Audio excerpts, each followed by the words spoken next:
तो स्वागत है आपका जीके डोज की एक और नई वीडियो में। आज की वीडियो में हम कंटिन्यू करने वाले हैं प्राचीन भारत, जिसका आज है पार्ट 3। इससे पहले हम पार्ट 2 कंप्लीट कर चुके हैं, जिसमें टोटल हम 12 क्वेश्चन जो है वो कंप्लीट कर चुके हैं।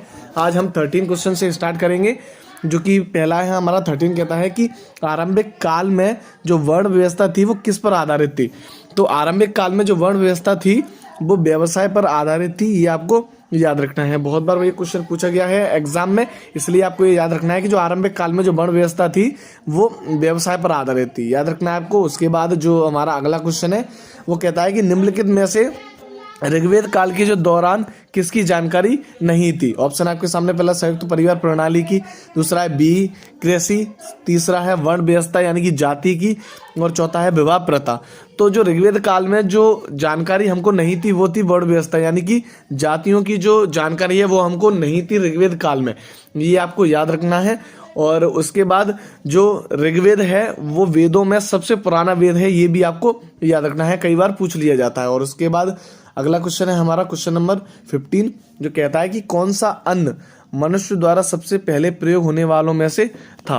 ऑप्शन आपके सामने, पहला जौ, दूसरा है राई, तीसरा है गेहूं और चौथा है बाजरा। तो मनुष्य द्वारा जो सबसे पहले प्रयोग में लाया गया था वो अन्न था हमारा जौ, याद रखना आपको। जौ की खेती भी अगर आप माने तो यानी कि मनुष्य के द्वारा सबसे पहले इस्तेमाल ही जौ किया गया था, जो आपको याद रखना है, कई बार पूछ लिया जाता है खेती से संबंधित भी। और उसके बाद दोस्तों अगला क्वेश्चन है हमारा क्वेश्चन नंबर 16, जो कहता है कि यज्ञ जो सूत्र है वो किस वेद से लिया गया है। ऑप्शन आपके सामने, पहला ऋग्वेद से लिया गया है, दूसरा है अथर्ववेद, तीसरा है सामवेद और चौथा है यजुर्वेद।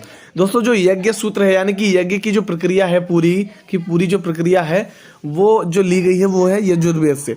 यजुर्वेद से जो यज्ञ का सारा सूत्र है यानी कि जो प्रक्रिया होती है वो सारा कुछ यजुर्वेद से लिया गया है, ये आपको याद रखना है। और वहीं अगर आपसे कोई पूछता है कि भारत में संगीत का जो जनक है वो किस वेद को माना जाता है, तो आपका राइट आंसर होगा सामवेद। तो 16 का जो राइट आंसर है वो हुआ यजुर्वेद। लेकिन अगर आपसे कोई पूछता है कि भारत में संगीत का जनक किस वेद को माना जाता है तो वो है सामवेद। और टोटल जो भारत में वेद हैं वो हैं 4, जिनके नाम आपके सामने है, पहला ऋग्वेद, अथर्ववेद, सामवेद और यजुर्वेद, याद रखना है आपको। और उसके बाद अगला क्वेश्चन है हमारा क्वेश्चन नंबर 17 कहता है कि जुरासिक जो काल है, जुरासिक जो काल माना गया है उसमें पूरी तरह से तैयार जो एक वृक्ष फॉसिल था वो कहाँ पाया जाता है।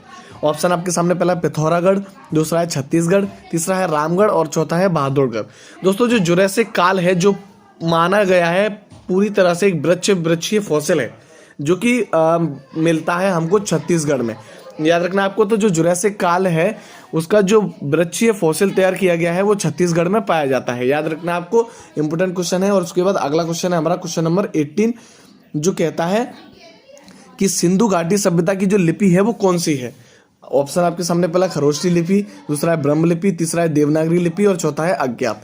दोस्तों आप में से कई ऐसे लोग होंगे जो सिंधु घाटी सभ्यता में, कई सारे ऐसे लोग हैं जो लिपि के मामले में अगर आपसे कोई क्वेश्चन पूछे तो आप शायद खरोष्टी लिपि लगाकर आए, लेकिन आपको बता दें कि सिंधु घाटी की सभ्यता की जो लिपि है वो अज्ञात है। जी हाँ, बिल्कुल आपने बिल्कुल सही सुना, सिंधु घाटी जो सभ्यता है उसकी जो लिपि है वो बिल्कुल भी ज्ञात नहीं थी ग्रंथों के द्वारा भी। सो इसलिए अगर आपसे कोई क्वेश्चन पूछता है और उसमें दोनों ही ऑप्शन आ जाते हैं, खरोष्टी लिपि और अज्ञात, तो आपको जो राइट आंसर है वो अज्ञात लगाना है। अगर अज्ञात ऑप्शन में नहीं रहता है तो आपको खरोष्टी लिपि लगा देना है, तो आपका जो आंसर है वो ठीक हो सकता है। लेकिन अगर खरोष्टी लिपि और अज्ञात दोनों दिया गया है सो आपको जो राइट आंसर है वो अज्ञात ही लगाना है। और उसी के साथ आज के जो हमारे 6 क्वेश्चन है वो हुए कंप्लीट। और अगर आपने पिछले 2 पार्ट नहीं देखे हैं तो उनको भी जरूर से देखिएगा। हमारी जो जीके डेली प्रैक्टिस है वो डेली चलती है और रोज की जो टॉप 6 क्वेश्चन है मैं वो आपको कराता हूं। और अभी जो हमारी सीरीज है वो प्राचीन भारत पर चलती है, जैसे ही ये कंप्लीट हो जाएगी उसके बाद हम तुरंत मध्यकालीन भारत पर आ जाएंगे। सो आज के लिए इतना ही। इसकी जो पीडीएफ है वो आपको डिस्क्रिप्शन में पीडीएफ की लिंक दी हुई है, वहां से जाकर आप पीडीएफ को डाउनलोड कर सकते हैं। रोज करंट अफेयर और जीके पढ़ने के लिए चैनल को सब्सक्राइब जरूर से कीजिएगा। मिलते हैं किसी नेक्स्ट वीडियो में, तब तक के लिए जय हिंद।